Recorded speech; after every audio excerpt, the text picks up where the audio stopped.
Bonjour à tous et bienvenue sur La Retraite à 40 ans, le podcast pour prendre sa vie en main. Chaque dimanche, retrouvez une personne comme vous qui échange sans fil sur ses origines, ses ambitions, ses aspirations, sa relation à l'argent. Je m'appelle Victor Laura, je suis l'expert français du frugalisme et du mouvement FIRE, Financial Independence and Retire Early, indépendance financière et retraite précoce. Retrouvez mon livre La Retraite à 40 ans, c'est possible aux éditions Larousse. Pour rejoindre le mouvement FIRE, c'est sur devenirfrugaliste.com. Il y a une communauté, des workshops et des outils.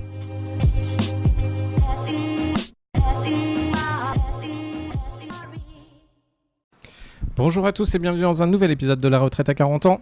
Aujourd'hui, on va parler de l'équilibre vie privée, vie pro. Et on va revenir sur ce concept qui, à mon avis, est à dépasser au bout d'un moment. Moi, c'est Victor, plus de 200 locataires, j'achète de l'IMO et je reprends des boîtes avec toi. Je vis à 100% de mes investissements IMO et bourse. Deal, boîte à reprendre, stratégie, tout est sur firefrance.io, F-I-R-E France.io. Alors on est parti, il y a cette notion finalement de work-life balance et ça revient et c'est un sujet qui est revenu énormément de fois de mon côté et du coup je l'ai poncé à droite à gauche et j'ai des visions un petit peu plus nuancées sur ce sujet-là. Le premier élément, c'est de réussir, en fait, si vous voulez avancer fort dans vos investissements, réussir à atteindre vos objectifs et finalement avoir une vie qui est épanouissante, c'est doing stuff you love every day. C'est-à-dire faire des choses que vous appréciez toute la journée.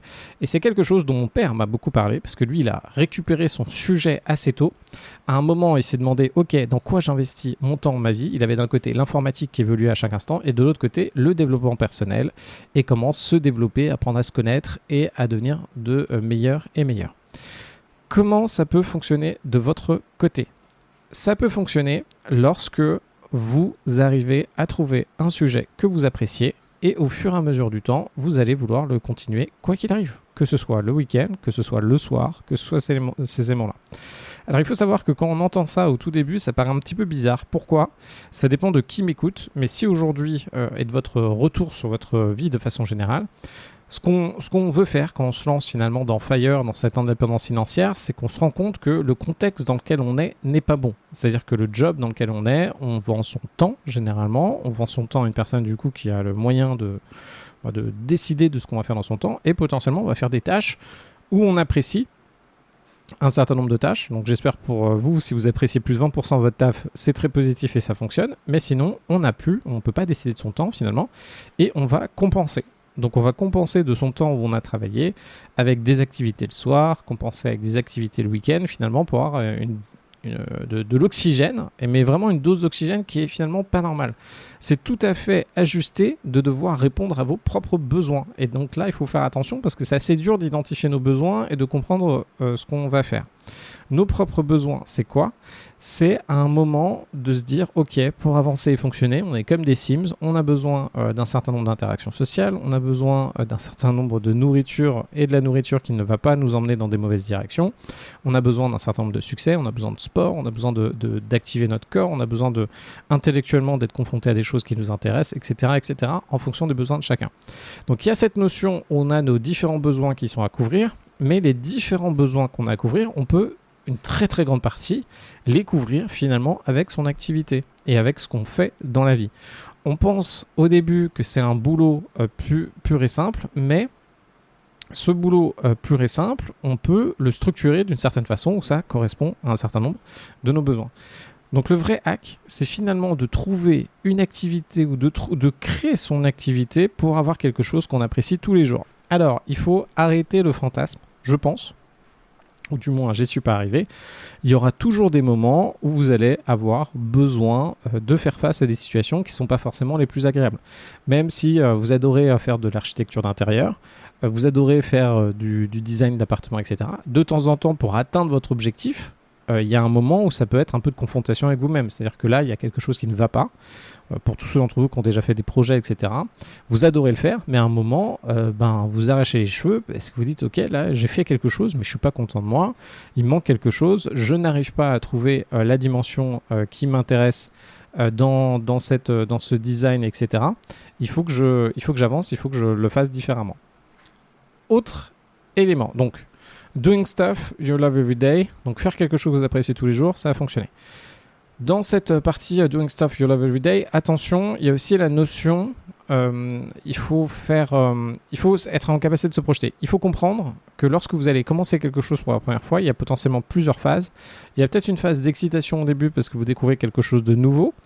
Et potentiellement, vous allez mettre des attentes qui sont beaucoup plus élevées à la réalité de la vie que vous allez avoir. Donc indirectement, vous allez vous mentir. Alors ça dépend comment vous le faites. Mais par exemple, disons que là, vous vous mettez dans l'investissement immobilier. Vous pensez qu'en une semaine, vous allez trouver un bien. Là, vous allez mettre une attente qui va vous motiver en disant, voilà, dans une semaine, j'ai changé de vie, j'ai trouvé un bien, il va me rapporter de l'argent, je vais enfin atteindre mon objectif, etc. Donc ça peut être bien pour vous activer. La seule problématique, c'est qu'indirectement, vous vous mentez à vous-même, il va falloir gérer la descente. La descente, c'est qu'au bout d'une semaine, si vous n'avez pas trouvé de bien, comment vous allez faire ? Et là, du coup, il faut savoir que vous risquez d'avoir un moment plus down dans votre vie. En fait, ça va être hormonal, ça va être vous-même. Et il va falloir savoir vous contrôler lorsque vous allez avoir ce moment down. Donc, donnez-vous à vous. Donc, si ça fonctionne chez vous, par exemple, dites-vous, OK, en une semaine, je vais trouver un bien, vous vous donnez à 100%. Et vous savez au fond de vous que, si ça ne se passe pas au bout de la semaine, il faut trouver quelque chose de... faut vivre le deuil, en fait, de ce projet où vous dites, OK, que vous allez trouver un bien en une semaine. Et après, il va falloir rebondir. Et pour rebondir, ça va être simplement de vous dire, OK, vous allez trouver quelque chose que vous appréciez. Donc prévoyez déjà à la fin de la semaine d'aller prendre un café avec un ami si c'est quelque chose qui vous motive, d'aller au cinéma si c'est quelque chose qui vous intéresse. En fait, trouver ou d'aller faire une séance de sport engagée avec un de vos potes, vous allez faire de l'Aerox, je sais pas quoi. En tout cas, prévoyez cette zone pour gérer cette descente. Et ça, c'est très important. Il faut savoir, et moi, c'est un truc que j'essaie de beaucoup bosser sur moi, j'essaye, grâce à mon emploi du temps, d'avoir ces moments en fait de récupération qui vont correspondre à des zones de risque chez moi pour éviter qu'il y ait des trop gros impacts. Comme ça, vous permettez de maintenir en fait et de vous gérer vous-même. L'important, c'est vraiment de se gérer soi-même. Autre élément, le sacrifice, c'est de easy life. Donc, quand on vous demande comment vous faites, ou moi quand j'ai pu faire finalement pour continuer à avancer, alors indirectement, moi j'ai un peu triché parce que j'avais pas vraiment le choix. Mais ça dépend où vous en êtes vous dans la vie.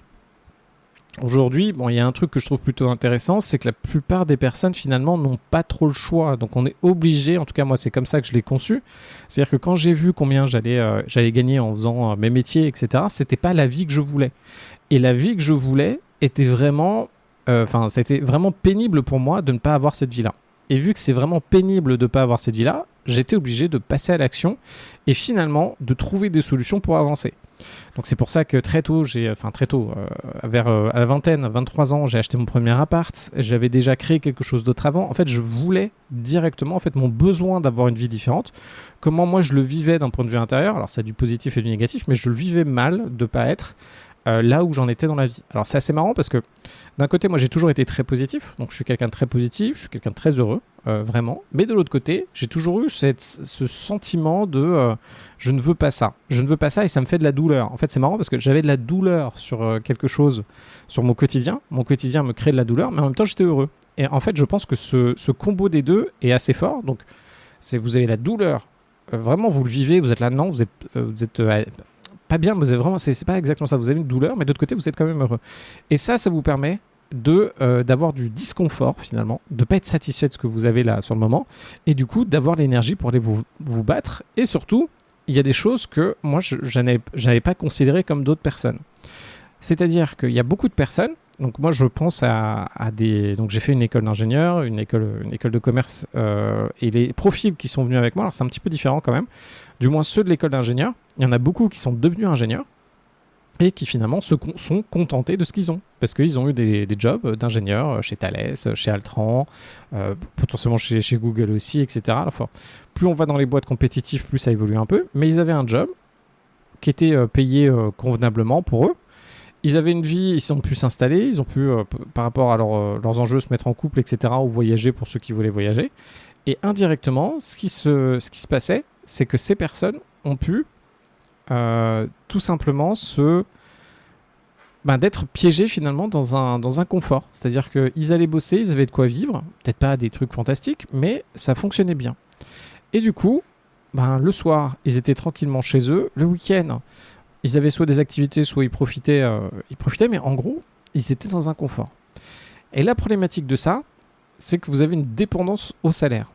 Et la dépendance au salaire qu'on ne voit pas, en fait, l'envers du décor et le coût qu'on a associé à ça, c'est que le jour où vous n'avez pas de salaire, donc le jour déjà où vous voulez augmenter votre niveau de vie, vous n'êtes pas forcément équipé, il va falloir aller se battre. Donc il va falloir se battre pour comprendre comment monter dans les échelons de la boîte, il va falloir se battre pour peut-être passer en freelance, il va falloir se battre pour peut-être créer une boîte, faire du business ou faire de l'immobilier. Et en fait, il y aura besoin finalement d'aller faire du compete. Et une des problématiques, c'est que si vous voulez avancer, si vous voulez continuer à progresser, il y a forcément des sacrifices à réaliser. Alors ça, c'est assez bizarre. Mais quoi qu'il arrive, vous avez besoin de faire des sacrifices pour avancer. C'est-à-dire que vous allez devoir quitter un état dans lequel vous êtes pour atteindre un autre état. La personne qui est ingénieur salarié chez Bouygues, par exemple, n'est pas la même personne qui est entrepreneur et qui a une équipe de 10 personnes et qui gagne 10, 30 000 euros par mois. Ce n'est pas la même personne. Et entre les deux, il y a des sacrifices à faire. Il y a des sacrifices sur son positionnement, il y a des sacrifices sur comment gérer les réunions, donc comment vous abordez les réunions, il y a des sacrifices à faire sur les responsabilités. Un aura sûrement beaucoup plus de responsabilités que l'autre.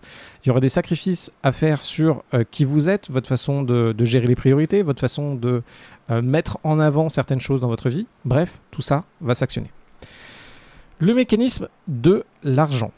Alors, l'argent, c'est vraiment la structure de base et ce qui va vous permettre en fait de quitter ce work-life balance. L'argent, à terme, ce que ça vous permet d'acheter, effectivement, ça vous permet d'acheter du confort, ça vous permet d'acheter des consommables, etc. Mais là, le gros truc que l'argent vous permet d'acheter, c'est le temps. Pourquoi je vous parle de ça ? Il y a plein d'éléments où, d'ailleurs, on le voit de plus en plus et à mon avis, ça va s'accélérer là-dessus. Lorsque vous avez assez d'argent, vous pouvez décider, vous, de ce que vous allez faire de votre temps. Donc là, par exemple, je vous fais cet épisode de podcast, c'est lundi 13 juillet à 10h du matin.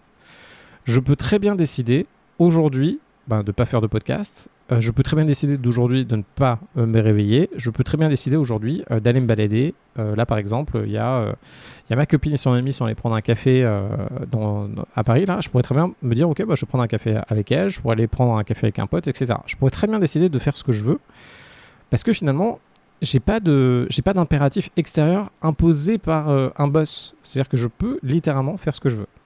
Cet élément de pouvoir faire ce qu'on veut quand on veut, ça change totalement votre vie. Par exemple, si je veux aller déjeuner, je peux m'amuser à déjeuner en décalé, comme ça, il y a moins de personnes, il n'y a pas d'attente. Si je veux partir à l'étranger et avoir du temps, payer même mes vacances moins chères, etc., bon, ça dépend si vous êtes des enfants ou pas, mais en gros, je peux faire tous ces éléments-là. Si je veux travailler ce week-end, je peux travailler ce week-end. Si je veux travailler le soir, je peux travailler le soir. Si je veux faire des projets, je peux décider de faire des projets. Et en gros, je choisis concrètement de ce que je vais faire de ma vie. Et ça a énormément de valeur. Alors, par contre, on va revenir sur les sacrifices. Si vous allez dans ce type d'activité, et d'ailleurs, c'est quelque chose qui est peut-être plus dur pour moi que pour d'autres personnes, indirectement, moi, je fonctionne très bien quand les choses sont vraiment cadrées. Et indirectement, d'avoir de la pression extérieure fonctionne bien pour moi pour que je puisse atteindre mes objectifs. J'ai une de mes sœurs, Marie par exemple, elle, depuis le départ, elle est très très autonome sur la gestion de son temps. Moi, c'est pas exactement ça. Moi, je suis pas forcément le meilleur pour bien gérer mon temps. Si je suis cadré dans une entreprise, en fait, finalement, ça utilise un maximum de mes capacités. Sachant ça, en fonction des projets que je veux réaliser, j'ai plus qu'à m'adapter pour trouver l'équilibre qui fonctionne le mieux pour moi.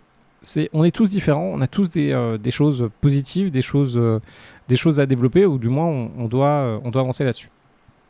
4e point.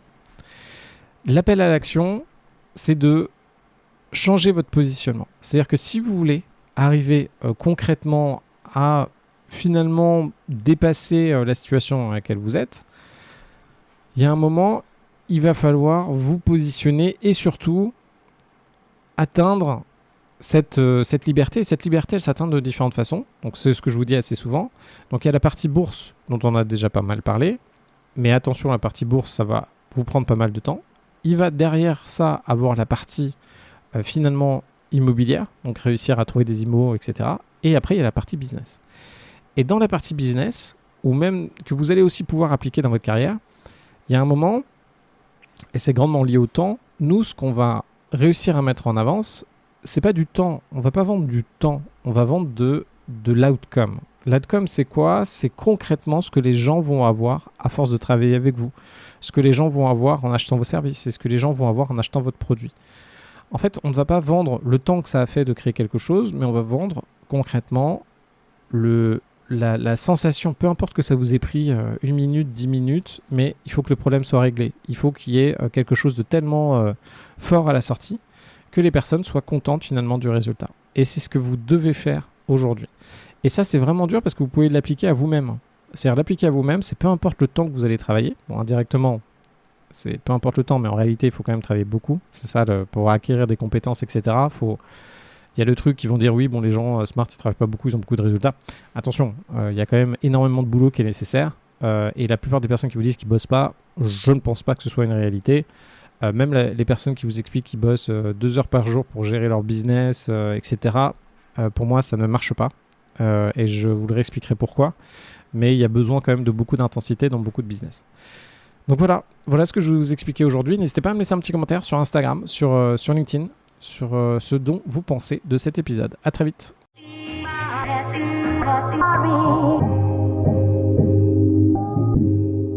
Vous venez d'écouter un épisode de La Retraite à 40 ans. N'hésitez pas à en parler autour de vous, à vous abonner, à rajouter 5 étoiles et à mettre un petit commentaire. Ça nous aide vraiment beaucoup. Pour être informé des nouveautés, rendez-vous sur devenirfrugaliste.com. Une question? Je réponds sur LinkedIn, Victor Lora, L-O-R-A. Et surtout, n'oubliez pas, vous êtes déjà au top. À très vite.